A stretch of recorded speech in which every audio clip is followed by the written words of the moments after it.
Bonjour, aujourd'hui je vais vous parler de la réalisation d'un garde-corps en inox. Donc le but c'est de protéger cette terrasse qui est maintenant accessible parce qu'elle est à 4 mètres de hauteur. Donc le garde-corps se place comme ça avec le montant de 4 cm sur 8 mm et les tubes en inox qui sont soudés par un point. Et là on a les tiges en inox pleines. Ici on a le tube de 42 qui est au-dessus, qui est la main courante et qui a été aussi soudé là. Ensuite ça a été brossé, passivé pour rétablir l'inox d'origine.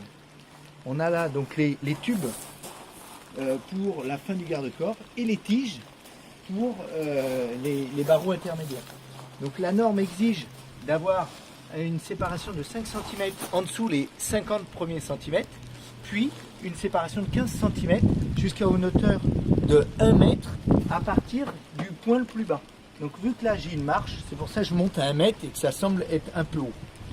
Pour la jonction des parties comme ça, il existe, et je vais en acheter, un élément qui permet de rendre solidaires les deux barres, parce que comme ça c'est très rigide, par contre comme ça bouge un peu. Donc avec l'élément qui permet de rendre solidaire ici et la fixation au mur là, on aura quelque chose de très rigide sur l'ensemble de la terrasse. Le garde-corps est fixé par deux équerres, deux profils en L qui ont été soudés à la barre principale.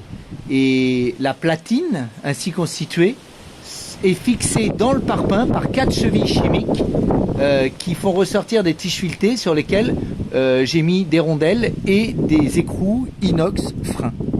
Donc l'inox est très dur à percer, donc j'ai pu expérimenter différentes marques de forêts. Donc à chaque fois ce qui prime c'est des forêts spéciales inox, HSS Cobalt.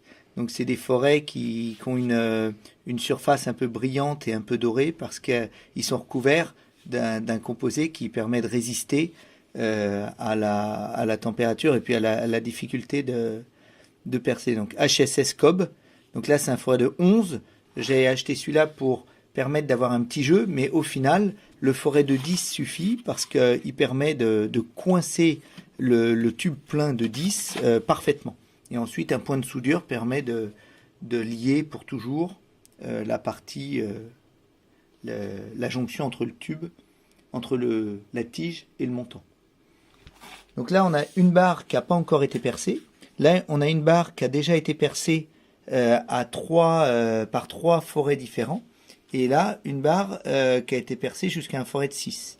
Donc le métal ça se perce doucement, forêt par forêt. Et du coup là le but c'est d'arriver jusqu'à un forêt de 1, c'est-à-dire 10 mm. Je vais vous montrer comment on utilise la perceuse à colonne pour percer de l'inox avec des forêts inox. Allez, c'est parti. Pour éviter que le forêt chauffe et se dénature et puis coince dans l'inox, donc il faut utiliser de l'huile de coupe pour éviter de chauffer.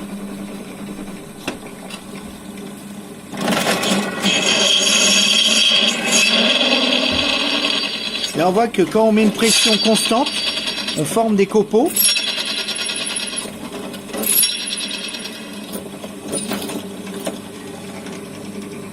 Qui sont un peu étirés, mais là on prend conscience que le forêt coupe le métal et ne l'arrache pas.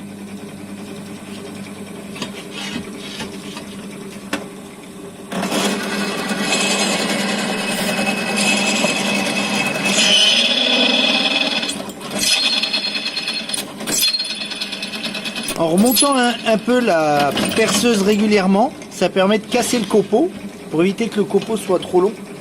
Un petit zoom sur un copeau pour vous montrer qu'on est vraiment sur un usinage de métal à partir d'un forêt de qualité.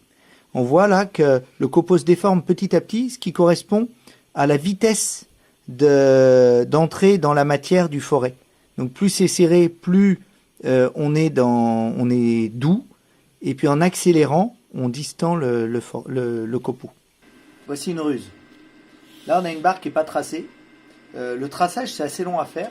Donc moi, ce que je fais, c'est je prends une barre qui a déjà été trouée et je poursuis une fois qu'elles sont assemblées pour ne pas bouger. je reperce pour centrer et faire une petite marque. Et je repartirai de ce trou-là pour les prochains trous. Donc l'inox, quand on soude l'inox, ça entraîne une augmentation de température sur les bords de la soudure et l'acier inoxydable n'est plus inoxydable. Et il se peut à ce moment-là qu'il rouille.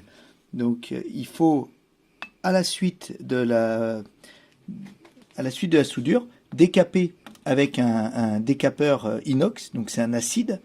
Et une fois, alors selon la grosseur des soudures, on laisse agir plus ou moins longtemps. On utilise un pinceau comme ça qui résiste à l'acide.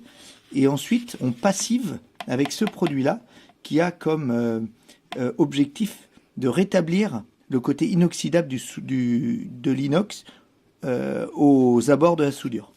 Donc j'ai vu l'inox rouillé sans ce mécanisme-là. Donc du coup, je le fais maintenant sur toutes mes soudures. Un coup de décapage pour rétablir l'inox d'origine et un coup de passivation pour rétablir le côté inoxydable de l'inox. Les barres d'inox que j'ai achetées sont brutes, non poncées, non brossées, et je les brosse à partir d'une ponceuse à bande avec un grain de 40 pour le bois.